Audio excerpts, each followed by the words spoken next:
Hello दोस्तों, स्वागत है आपका आपके अपने YouTube channel crazy math study में। तो आए हैं तो कुछ सीख कर जाइएगा और आई होप आपको अच्छा वॉइस क्वालिटी आज के वीडियो में आ रहा होगा और ये चैनल आपके नॉलेज को ज़रूर से ज़रूर इन्हांस कर भी रहा होगा। तो फटाफट से एक वीडियो को लाइक कर दीजिए। आज हम लोग पार्ट 4 देखेंगे जो कि पानीपत रिफाइनरी का एक्सपेक्टेड क्वेश्चन कर रहे थे और एक वीडियो अभी आ रहा है, एक वीडियो आपको कल सुबह में मिल जाएगा। तो आपको 28 तारीख को पूरा कंप्लीट हो जाएगा ये सीरीज और आप अच्छे से तैयारी करके जाइएगा। इस सारा वीडियो को देख करके जाइएगा। जो सीरीज हम लोग टॉप 100 क्वेश्चन का करवा रहे थे उसी का ये पार्ट 4 है। एक इसका लास्ट वीडियो कल सुबह में आपको मिल जाएगा, तो बिल्कुल अच्छे से तैयारी हो करके जाइएगा। और चलिए इस वीडियो के अंत में आज आपसे 3 सवाल भी पूछा जाएगा जिसका जवाब भी आपको कमेंट बॉक्स में लिखना है। तो फटाफट से तैयार हो जाइए। आ चुका है आपका फर्स्ट क्वेश्चन आपके स्क्रीन पे। The air power of compressor is also known as indicated power, brake power, frictional power या फिर नन ऑफ दीज। तो कौन सा इसका राइट आंसर होगा, थोड़ा सा सोचो, उसके बाद मैं आपको इसके बारे में डिटेल में बताता हूँ। थोड़ा सा समझने की कोशिश कीजिएगा। इसका right answer option number A हो जाएगा, इंडिकेटेड पावर। ठीक है, जो भी पावर क्रैंक शाफ्ट पे डेवलप होता है उसको इंडिकेटेड पावर बोला जाता है। तो बिल्कुल अच्छे से याद रखिएगा कि जो भी पावर वो डेवलप कर पाता है उसको हम लोग इंडिकेटेड पावर कहते हैं। और आफ्टर सम लॉसेस जो पावर एक्चुअली हमको मिलता है उसको हम लोग ब्रेक पावर बोलते हैं। तो इसको बिल्कुल अच्छे से याद रखिएगा। आगे बढ़ते हैं, देखते हैं next question. A diesel engine has dot dot dot valve 1, 2, 3 या फिर 4। कितने वाल्व इसके अंदर होते हैं, तो बिल्कुल सोचिए और इसको बताने की कोशिश कीजिए आप अपने माइंड में, या फिर लिख सकते हैं इसको। तो इसका राइट आंसर ऑप्शन नंबर 3 हो जाएगा। ठीक है, ऑप्शन नंबर सी जिसका राइट आंसर 3 होता है। Number of valve diesel engine के केस में 3 होता है। एक इनलेट वाल्व होता है, एक आउटलेट वाल्व होता है और एक तीसरा होता है जिसको फ्यूल वाल्व भी बोला जाता है। तो बिल्कुल इसको अच्छे से याद रखिएगा और आई होप आपको वॉइस अच्छी आ रही होगी, वीडियो क्वालिटी थोड़ा सा इन्हांस हुआ होगा। तो इसके लिए फटाफट से एक लाइक कर दीजिएगा। चलिए आगे बढ़ते हैं। The colour of exhaust from diesel engine is generally black, white, blue या फिर ग्रे। ये मोस्ट इंपॉर्टेंट क्वेश्चन है, इसके बारे में थोड़ा सा सोचिए, उसके बाद मैं आपको बताता हूं। और ये कई बार पूछा जा चुका है। तो इसका राइट आंसर ऑप्शन नंबर आपका ये हो जाएगा, ब्लैक। जो भी एग्जॉस्ट होता है डीजल इंजन के केस में उससे आप देखेंगे, जब भी देखेंगे डीजल इंजन का एग्जॉस्ट तो ब्लैक कलर का रहेगा, ब्लैकिश कलर का रहेगा। तो बिल्कुल अच्छे से याद रखिएगा, मोस्ट मोस्ट मोस्ट इंपॉर्टेंट है और कई बार एग्जाम में ऑलरेडी पूछा जा चुका है। ठीक है, आगे बढ़ते हैं। The combustion in compression ignition engine is homogeneous, heterogeneous की बोथ ए एंड बी या फिर नन ऑफ दीज। तो कौन सा इसका राइट आंसर होगा, थोड़ा सा इसके बारे में सोचिए, उसके बाद मैं आपको बताता हूं। तो इसका right answer option number B हो जाएगा, हेट्रोजीनियस। तो बिल्कुल इसको समझने की कोशिश कीजिएगा कि कंप्रेशन इग्निशन इंजन का मतलब होता है, सिंपल सा समझिएगा कि डीजल इंजन। इसको आप समझने की कोशिश कीजिए इस टाइप से, तो आपको समझने में भी आसानी होगी। देखिए कैसे, इसमें फ्यूल अलग से भेजा जाता है और एयर अलग से भेजा जाता है। तो दोनों अच्छे से मिक्स नहीं हो पाता है, जिसके कारण कंप्लीट कंबसन होने में थोड़ा सा दिक्कत भी आती है। तो इसके कारण इसको हेट्रोजीनियस बोला जाता है, जो कि अच्छे से कंबसन नहीं हो पाता है। ठीक है, क्योंकि एक एयर का पार्टिकल जो कि बहुत छोटा छोटा बहुत स्मॉल पार्टिकल रहेगा और दूसरे में इधर आप फ्यूल देखेंगे तो इसका पार्टिकल जो कि फ्यूल इंजेक्टर से जैसे फेंका जाएगा उसको, तो उसके अंदर फेंकने के बाद वो अच्छे से मिक्सअप नहीं कर पाएगा और थोड़ा सा दोनों के पार्टिकल के साइज में थोड़ा सा अंतर हो जाएगा। इसके कारण हेट्रोजीनियस इसको बोला जाता है। तो अच्छे से याद रखिएगा। नेक्स्ट क्वेश्चन है, a carburettor is use to supply air, petrol की बोथ ए एंड बी या फिर नन ऑफ दीज। तो कौन सा इसका राइट आंसर होगा, थोड़ा सा सोचिए, उसके बाद मैं आपको बताता हूँ। तो इसका right answer option number C हो जाएगा, बोथ ए एंड बी। मतलब एयर एंड पेट्रोल दोनों के दोनों कार्बोरेटर को द्वारा आगे भेजा जाता है, छोड़ा जाता है। इसको समझने की कोशिश कीजिएगा कि कार्बोरेटर एयर और पेट्रोल को मिक्स करता है। ठीक है, तो यही डीजल इंजन पेट्रोल इंजन में एक डिफरेंस भी करके आता है कि पेट्रोल इंजन के केस में कार्बोरेटर रहता है और उसके साथ ही साथ डीजल इंजन के केस में यहाँ पे फ्यूल वाल्व रहता है या फिर उसको फ्यूल इंजेक्टर भी आप बोल सकते हैं। ठीक है, तो आगे बढ़ते हैं, देखते हैं next question. Shock resistance of steel is increase by adding nickel, chromium, both A and B या फिर हाई स्पीड स्टील, तो कौन सा इसका राइट आंसर हो जाएगा? थोड़ा सा सोचिए, उसके बाद मैं आपको बताता हूँ। तो इसका राइट आंसर बिल्कुल हो जाएगा option number C, both A and B. Nickel and chromium को दोनों मिला देंगे तो शॉक रेसिस्टेंस स्टील का इंक्रीज हो जाएगा। बिल्कुल अच्छे से याद रखिएगा, मोस्ट मोस्ट मोस्ट इंपॉर्टेंट है। और निकल मिलाने से निकल का परसेंटेज जैसे जैसे बढ़ेगा तो उस केस में कोफिशिएंट ऑफ थर्मल एक्सपेंशन भी अच्छा हो जाएगा, तो भी इंक्रीज कर जाएगा। और क्रोमियम मिलाने से कोरोजन रेसिस्टेंस भी इंक्रीज हो जाता है, तो ये भी आप अच्छे से याद रखिए, बहुत बार पूछा जा चुका है।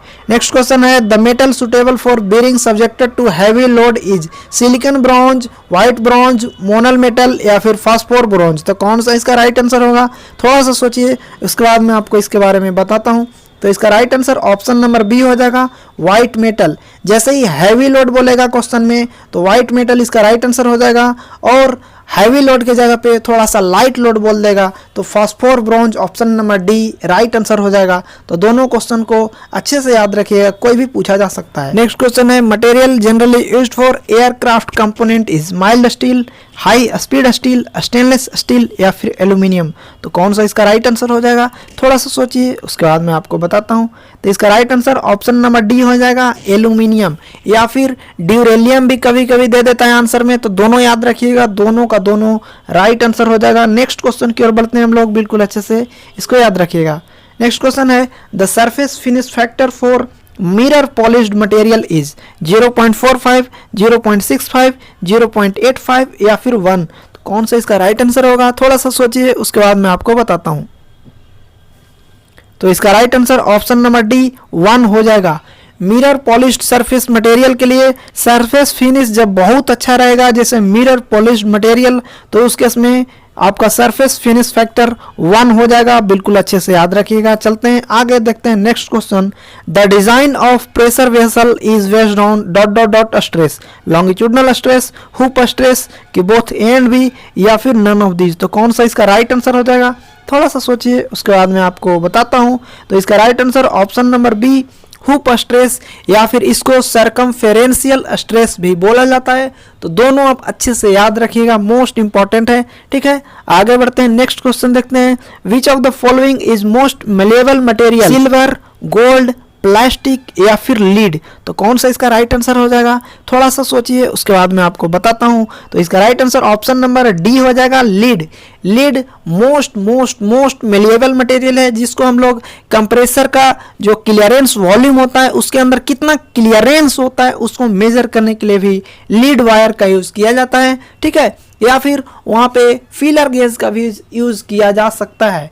तो ज़्यादातर लीड वायर का भी यूज़ कर लिया जाता है। वहाँ पे थिकनेस कितना है वो चेक करके उसके बाद उसको वर्नियर कैलिपर से मेजर कर लिया जाता है कि वो कितना है। ठीक है, आगे बढ़ते हैं, देखते हैं next question. Piston ring is made up of which material, brass, copper, cast iron या फिर ऑल ऑफ दिस, तो कौन सा इसका राइट आंसर हो जाएगा? थोड़ा सा सोचिए, उसके बाद मैं आपको बताता हूं। तो इसका right answer option number C, cast iron हो जाएगा। पिस्टन रिंग कास्ट आयरन का बना रहता है, तो बिल्कुल अच्छे से याद रखिएगा। और एक कास्ट आयरन, एक कौन से पिस्टन रिंग की बात कर रहे हैं, तो आप जहाँ पे छोटा सा आईसी इंजन देखिएगा उसमें भी ये ब्लैक कलर का रहता है। ठीक है, उसके अलावा जहाँ भी आप आईओसीएल प्लांट में देखेंगे वहाँ पे भी पिस्टन रिंग लगाने की ज़रूरत पड़ती है, तो वहाँ भी कास्ट आयरन का ही बना रहता है। उसको आप जैसे ही छुएंगे तो आपके हाथ में जैसे एक लगेगा ना, ग्रेफाइट कैसे लगता है, तो हाथ जैसे आपका हो जाता है, ठीक उसी प्रकार का हो जाएगा। ठीक है, तो नेक्स्ट क्वेश्चन देखते हैं। स्लज और water is remove from the lubrication oil with the help of strainer, vaporisation, filtering या फिर सेंट्रीफ्यूज, तो कौन सा राइट आंसर हो जाएगा? थोड़ा सा सोचिए। तो इसका right answer option number D हो जाएगा, सेंट्रीफ्यूज। सेंट्रीफ्यूज एक हाईएस्ट आरपीएम इक्विपमेंट है आईओसीएल प्लांट में, जो कि सबसे ज़्यादा कोई तेज चलता है तो सेंट्रीफ्यूज चलता है, जिसका आरपीएम आप सुनेंगे। चलो मैं बताता हूँ, 15,000 आरपीएम अप्रॉक्स रहता है। ठीक है, बिल्कुल अच्छे से याद रखिए, 15,000 आरपीएम के अप्रॉक्स रहता है, जो कि ये सेंट्रीफ्यूज है ना, एक जगह पे और किया जाता है यूज, वो कहाँ है, तो आप जैसे ही मेडिकल में जाएंगे ना तो अपना ब्लड टेस्ट करवाते हैं या फिर इस टाइप के जो भी टेस्ट करवाते हैं, तो उस जगह पे भी आपका ब्लड में ऐसे कौन सा पार्टिकल है तो वो तो ऐसे नहीं दिखता है, लेकिन उसको सेंट्रीफ्यूज के अंदर डाल के और उसको रोटेट करवाया जाता है और उससे उसको पता किया जाता है उसके लेवल का या फिर प्लेटलेट्स का लेवल। तो ये सब टेस्ट होता है तो सेंट्रीफ्यूज का भी यूज किया जाता है। ठीक है, तो क्लिनिकल में भी अलग रहता है, उसका आरपीएम और थोड़ा ज़्यादा रहता है। तो दोनों आप अच्छे से याद रखिएगा कि वाटर के अंदर भी कुछ स्लज पार्टिकल आ जाए या फिर लुब्रिकेशन ऑयल में स्लज हो जाएगा और वाटर मिक्स हो जाएगा, तो देखिए वाटर का डेंसिटी इसके कंपेयर में कुछ अलग रहता है, इसके कारण भी डेंसिटी डिफरेंस के कारण दोनों अलग अलग हो जाता है। Which of the following device is used to measure clearance between two mating surface, feeler gauge, vernier caliper, micrometer या फिर नन ऑफ दीज। तो कौन सा इसका राइट आंसर हो जाएगा, थोड़ा सा सोचिए, उसके बाद मैं आपको बताता हूं। तो इसका right answer option number A feeler gauge हो जाएगा। टू मेटिंग सरफेस के बीच में कितना क्लियरेंस बचा हुआ है उसको चेक करने के लिए हम लोग फीलर गेज का यूज़ करते हैं। वो अलग अलग साइज का रहता है और एक ही गुच्छे में रहता है। ठीक है, तो बिल्कुल अच्छे से याद रखिएगा। नेक्स्ट क्वेश्चन की ओर बढ़ते हैं। Space between two rolling element is maintained by bearing seal, bearing cage, inner race या फिर आउटर रेस। तो कौन सा इसका राइट आंसर हो जाएगा, थोड़ा सा सोचिए, उसके बाद भी मैं आपको बताता हूँ। तो इसका right answer option number B bearing cage हो जाएगा। और ये सब चीज़ ऑलरेडी मैं पिछले वीडियो में डिस्कस कर चुका हूँ, अलग अलग वीडियो में, जो कि प्लांट रिलेटेड होता है या फिर और भी वीडियो है उसमें, और उसमें इमेज भी मैंने दिखाया हुआ है, इसलिए मैं यहाँ पे इंक्लूड नहीं किया हूँ। ठीक है, तो बिल्कुल इसका माइंड मत कीजिएगा, अदरवाइज आपको दिक्कत आती है तो आप मैसेज कर दीजिएगा, मैं आपको दिखा दूंगा, बता भी दूंगा। ठीक है, नेक्स्ट क्वेश्चन।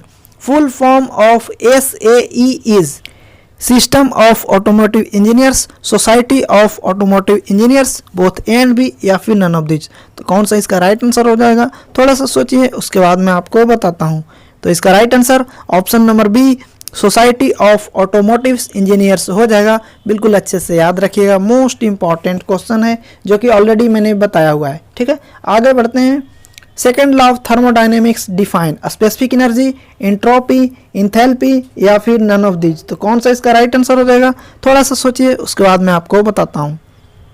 तो इसका right answer option number B entropy हो जाएगा। Second law of thermodynamics entropy को डिफाइन करता है, तो बिल्कुल अच्छे से याद रखिएगा। नेक्स्ट क्वेश्चन की ओर बढ़ते हैं। Which is used to prevent the leakage of service fluid in case of valve failure is mechanical seal, deflector, dry gas seal या फिर spectacle blind। तो कौन सा इसका राइट आंसर हो जाएगा, थोड़ा सा सोचिए, उसके बाद मैं आपको बताता हूँ। तो वाल्व जब भी फेल हो जाता है तो उस केस में स्पेक्टेकल ब्लाइंड या फिर ब्लाइंड उसको बोल सकते हैं, उसका यूज़ किया जाता है। तो बिल्कुल अच्छे से याद रखिएगा। और ब्लाइंड भी ऑलरेडी मैंने सारा कुछ ये सब डिस्कस किया हुआ है, और यहाँ पे जो भी पढ़ेंगे ना उनका अच्छा रिजल्ट आएगा, ये मैं होप करता हूँ कि सारे लोग अगर अच्छे से पढ़िएगा तो एक एक वीडियो यहाँ पे जितना भी डाला हुआ है सारा मोस्ट इंपॉर्टेंट है। ठीक है, first law of thermodynamics is based on the conservation of enthalpy, entropy, energy या फिर नन ऑफ दीज। तो कौन सा इसका राइट आंसर होगा, तो इसका right answer option number C हो जाएगा, एनर्जी। बिल्कुल अच्छे से याद रखिए। जीरोथ लॉ ऑफ थर्मोडाइनेमिक्स होता है वो टेम्परेचर को डिफाइन करता है, तो बिल्कुल अच्छे से याद रखिए, ये सारा कुछ मोस्ट मोस्ट मोस्ट इंपॉर्टेंट है। और आई होप तीनों में से एक सवाल बहुत रिपीट होते हैं और तीनों में से अक्सर घुमा फिरा के हमेशा अलग अलग करके क्वेश्चन पूछे जाते रहते हैं। ठीक है, नेक्स्ट क्वेश्चन है which is used for water service pump for sealing purpose, mechanical seal, gland packing कि both A and B या फिर none of these। तो कौन सा इसका राइट आंसर हो जाएगा, थोड़ा सा सोचिए, इसके बाद मैं आपको बताता हूँ।